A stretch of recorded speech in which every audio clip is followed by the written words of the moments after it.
இப்போ இந்த கொஸ்டினில் 4 நம்பர்ஸ் கொடுத்துருக்காங்க. இப்போ இந்த நம்பர்ஸ் ஒவ்வொன்றையும் ஏதோ ஒரு எண்ணால் கூட்ட சொல்லியிருக்காங்க.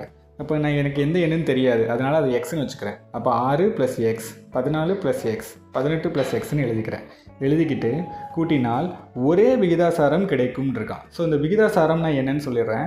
ஃபஸ்ட்டு 2 நம்பரை நீங்கள் வகுக்கும்போது வர்ற வேல்யூவும் ரெண்டாவது 2 நம்பரை வகுக்கும்போது வர்ற வேல்யூவும் சமமாக இருக்கணும். இப்போ ஃபஸ்ட் 2 நம்பர் இதானே, 6 + x 14 + x = 18 + x 38 + x. இப்போ இந்த மாதிரி சமலாம் நீங்கள் என்ன பண்ணணும்னா சால்வ் பண்ணுறதை விட ஆப்ஷன்லேருந்து எடுத்துக்கோங்க. இந்த எக்ஸுக்கு பதிலாக நான் 1 சப்ஸ்டியூட் பண்ணுறேன். அப்போ 6ஓட 1 கூட்டினா 7, 14ஓட 1 கூட்டினா 15, 18ஓட 1 கூட்டினா 19, 38ஓட 1 கூட்டினா 39. இது 2 ஈக்குவலாக கிடையாது இல்லை, அப்போ இது கிடையாது. அப்போ ரெண்டாவது ஆப்ஷன் எடுத்துக்கலாம். எக்ஸுக்கு பதிலாக 2 போட்டால் 8 வரும், 14 16ன்னு வருமா, இங்கே 20ன்னு வரும், 40ன்னு வரும். இப்போ இதையும் அடித்தா எனக்கு 1/2ன்னு வரும். அப்போ இதே மாதிரி இதையும் அடித்தாலும் 1/2.